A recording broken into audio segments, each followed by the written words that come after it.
네, 오늘은 사무엘상 22장을 좀 깊이 들여다볼까 합니다. 다윗이 이제 사울을 피해서 막 도망 다니는 그 과정에서 벌어지는 일들이에요. 권력을 가진 사람의 두려움이랄까요?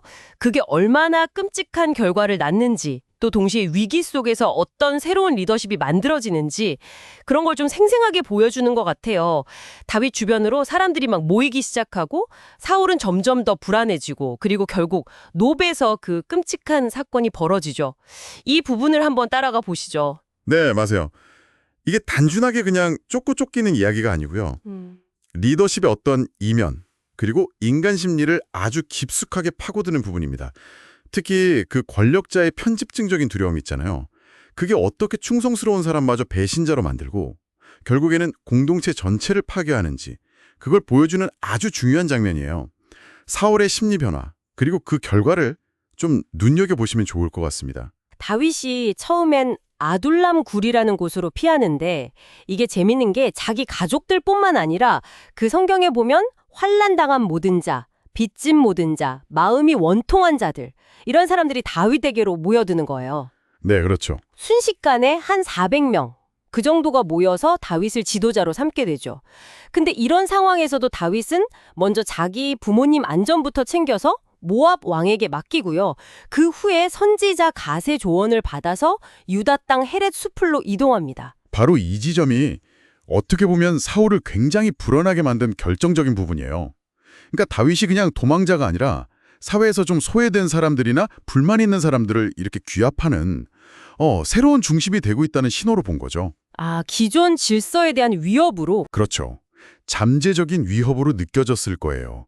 그래서 사울이 자기 옆에 있는 베냐민 사람들한테 막 그러잖아요. 다윗이 너희한테 뭐 밭이랑 포도원을 더 잘 준다고 약속했냐 이러면서 심지어 자기 아들 요나단까지 다윗이랑 짜고 자기를 해치려 한다고 의심하죠.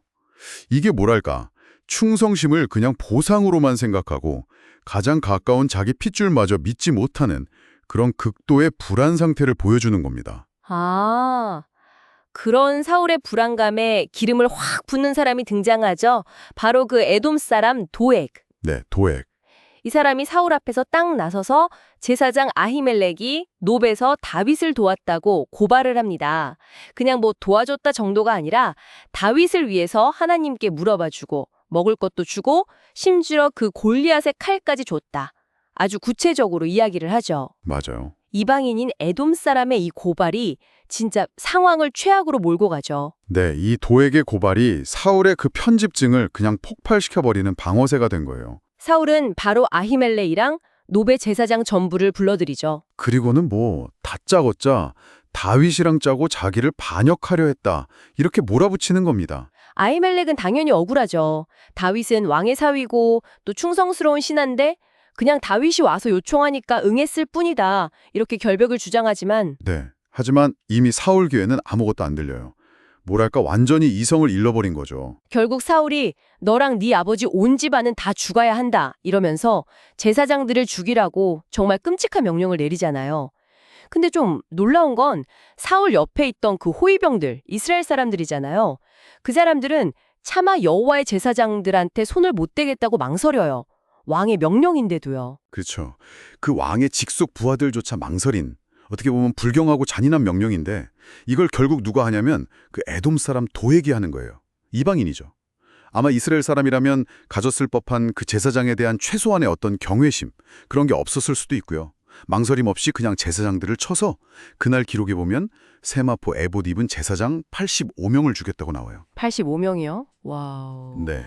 근데 여기서 끝이 아니에요. 높 성읍 자체를 완전히 남녀노소 가축까지 싹 다 죽이는 그런 대학살을 저지릅니다. 이건 뭐 사울의 통치가 얼마나 하나님을 무시하고 폭력적으로 변질됐는지를 그냥 극명하게 보여주는 사건이라고 할 수 있죠. 정말 너무 끔찍한데요. 이 아수라장 속에서 아히멜렉의 아들 아비아달이라는 사람 딱 한 명만 겨우 도망쳐 나와요. 그래서 다윗에게 가서 이 소식을 전하게 되죠. 이때 다윗의 반응이 참 중요합니다. 사울하고 너무나 대조적이에요. 다윗은 아비아달의 이야기를 다 듣고 나서 그날 도액이 거기 있는 걸 봤을 때 저 사람이 사울에게 말하겠구나, 내가 알았다. 네 아버지 집안 사람들이 다 죽은 게 내 때문이다. 이렇게 말해요. 자신의 책임을 통감하는 거죠. 아, 자기가 직접 죽인 건 아니지만 그렇죠. 자기가 직접적인 가해자는 아니지만 자기 행동이 어떤 결과를 가져왔는지 그 무게를 아는 거예요. 그리고 그걸 받아들이는 거죠.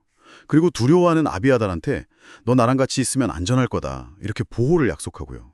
결국 이 사무엘상 22장을 보면 쫓기는 다윗에게는 어떤 새로운 공동체가 만들어지는 희망 같은 게 보이는데 동시에 권력자인 사울의 그 두려움이 얼마나 참혹한 비극을 만드는지 이걸 동시에 보여주는군요.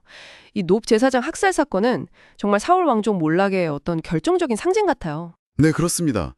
그리고 아비아달이 다윗에게 합류한 건 단순히 그냥 생존자 한 명이 피신한 것 이상의 의미가 있어요. 이제 공식적인 제사장 가문의 마지막 정통 후계자가 사울을 떠나서 다윗과 함께하게 된 거잖아요. 아, 그러네요. 이건 앞으로 세워질 다윗 왕조의 어떤 정통성 그리고 영적인 권위를 예고하는 굉장히 중요한 전환점이라고 볼 수 있습니다. 이 이야기를 들으시면서 여러분은 어떤 생각을 하셨나요?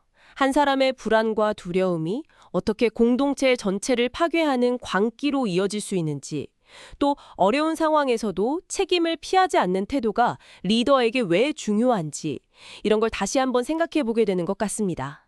다음에도 더 깊이 있는 이야기로 찾아뵙겠습니다.